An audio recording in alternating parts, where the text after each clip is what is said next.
రేపు నవంబర్ 24వ తారీఖు ఆదివారం జరిగే వన సమారాధన కొరకు ప్రెస్ మీట్ ఏర్పాటు చేయడం జరిగింది.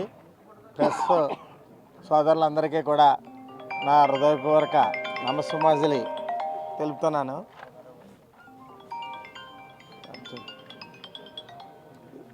ఈ సందర్భంగా తెలియజేయండి ఏమనగా గత 2 సంవత్సరాల నుంచి మన వాసినేడు సుభాష్ గారు ఆధ్వర్యంలో ఈ వన సమారాధన ఇదే ప్లేస్లో జరుగుతున్నది.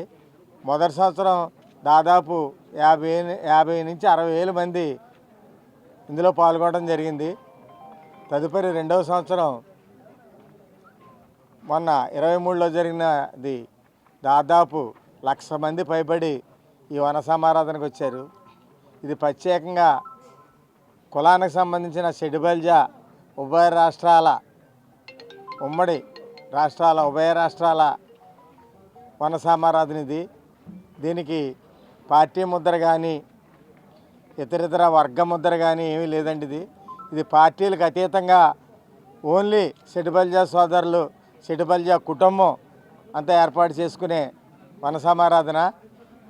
దీనికి ఈ సంవత్సరం మా అంచనా ప్రకారం 1,00,000 పైబడి 1,50,000 మంది దాకా వస్తారని మేము అంచనా వేసుకుంటున్నాం.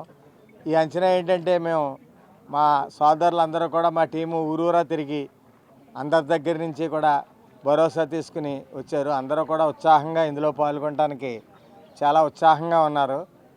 ఆ రోజు వివిధ ప్రాంతాల నుంచి, దూర ప్రాంతాల నుంచి లారీల మీద, బస్సుల మీద, అలాగే కారుల మీద, ట్రాక్టర్ల మీద కూడా దగ్గరగా ఉన్న ఏరియాల నుంచి ట్రాక్టర్ల మీద కూడా అతి ఉత్సాహంగా వస్తారు. దీన్ని మీరు ప్రెస్ సోదరులందరూ కూడా మీ సహాయాలు కూడా మాకు అవసరం. ఇంచేతంటే ఏదైనా కార్యక్రమం చేస్తే మీరు దాన్ని సాహసంగా చిత్రీకరించగలిగితేనే అది హైలైట్ అయినట్టు లెక్క. మీరు చేయకపోతే అది హైలైట్ అవ్వదు. మేము ఎంత చేసినా అది హైలైట్ అవ్వదు. కాబట్టి మీ ప్రెస్ సోదరులందరూ కూడా దీనికి సహకరించాలని కోరుతున్నాము. ఈరోజు ఇవాళ ప్రెస్ మీట్కి వాసినేడు సుభాష్ గారు మినిస్టర్ గారు రావాలి. అసెంబ్లీలో ఆయనకి పర్మిషన్ ఇవ్వనందున ఇవాళ రాలేకపోయారు. ఈరోజు రామచంద్రపురంలో షెడ్యూల్జా వన సమారాధన భారీగా జరిగింది. దానికి వచ్చి అక్కడి నుంచి ఇక్కడికి రావాలి.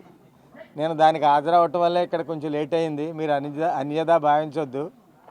ముఖ్యంగా ఈ వన సమారాధనకి కుటుంబాల సమేతంగా పిల్లలు, పెద్దలు అందరూ కలిపి వస్తారు.